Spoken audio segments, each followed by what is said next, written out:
Hey guys, in the South Florida market, I am seeing a lot of corners being cut right now. I have a lot of people asking me, you mean to tell me a tile roof is only gonna last 15 to 18 years? Here's the reason why. Let's go. All right guys, so we're on a couple different home sites today. I'm gonna see what 2-second housing offers you. So far, walking up to this house, I can see bright, shiny, galvanized drip edge metal, galvanized wall flashing, all which will rust in no time. Now, this is a brand new build. Should have minimally used a aluminum drip edge, aluminum valley would have lasted a lot longer. We'll be into roof leaks on this project, I would say within, a handful of years. Now, the one good thing that I'm seeing is there is 30-pound felt over the plywood. Now, there's a new code where 30-pound felt is no longer allowed when you're doing a tile roof application. You're gonna have to use a synthetic material if you're wanting some type of barrier between your plywood. So this probably got covered prior to the code coming out, but there's a lot of corners being cut. I'm gonna walk inside this house too and see what it looks like. All right, so we're inside this house right now, and it looks like they've done a decent job. You got some steel posts in here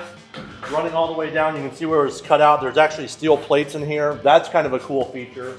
Not a huge fan of metal studs, guys. If I'm gonna come home and slam doors, I don't want my walls shaking and making noise. Overall, I guess the inside is it looks like they did fairly well in here. It looks like they value engineered the roof like so many people do. They put a cheap roof on. You might have a decent build or a really good build. You cheap out on the roof, and it's what keeps us in business, I guess. Check out the drip edge right here where it's slit just over this window. Like, this is basically your focal point. This is the front elevation of your house, and people are settling for stuff that looks like this. It's shocking to me.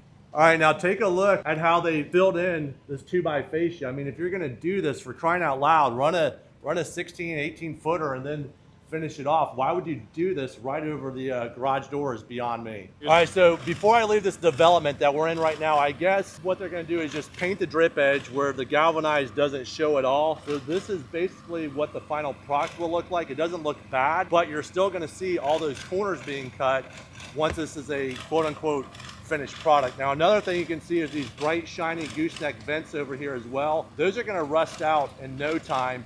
Those will be future leaks in the very near future as well. All right, we just jumped out. We're checking out another 2-second build subdivision. Now, these houses here are receiving asphalt shingles. You can see the mess that they're making all over the peel and stick. Typically, what I'd like to do is put a felt down or a synthetic material at this point and let the subs work on that rather than the final peel and stick product. But you can see all the corners being cut here too. Galvanized metals, galvanized flashing's lifting up in places.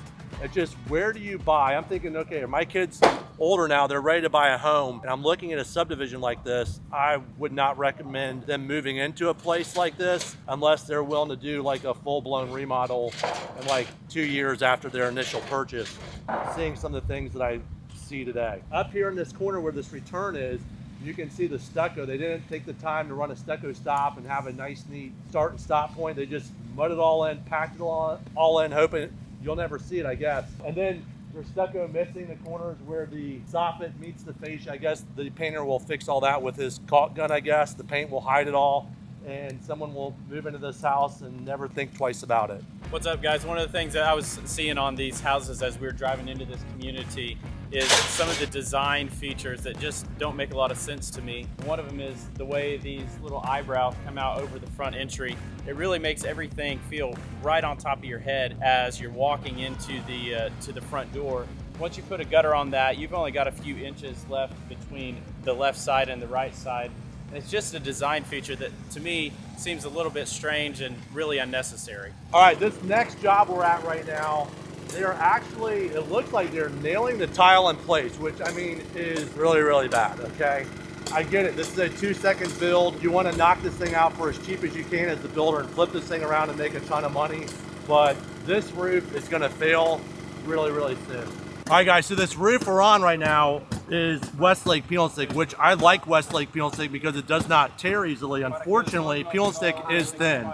And you can see here where tile punctured this roof already. And so this is going to have to be covered with bull. It would be best using bull membrane and granules to protect this. Whether or not the roofer does that, I'm not sure. It's not our roof. I love Hot Mop Modified for this reason right here. Hot Mop Modified is so much thicker than peel and sticks. But the market today doesn't call for hot mop. It's an expensive system and a lot of people opt to use peel and stick like you see here. All right, so Mark was just explaining to me the reason that the guys put this modified down is so that the UV rays doesn't eat the peel and stick, which isn't a good thing for peel and stick. You know, peel and stick is saying that these roofs are warranted for 25, 30 years, depending on the manufacturer. So they're running this for extra protection from the sun, which is a good idea. However, that moisture is still gonna push underneath this because the tile is porous, and these valleys could fail sooner or later either way. All right, now that I've picked this roof apart, I would like to say one pro, and that is they left the stucco held up high so that water can channel out here at this wall location. Recently, we were considering downsizing, but looking what's available, what is out there in market, I'm not interested. I don't have time to go buy a lot and build a house right now, so we're gonna stay put. But I hope you guys are out in the market looking to buy a home. I hope you find this video helpful. Till next time, see ya.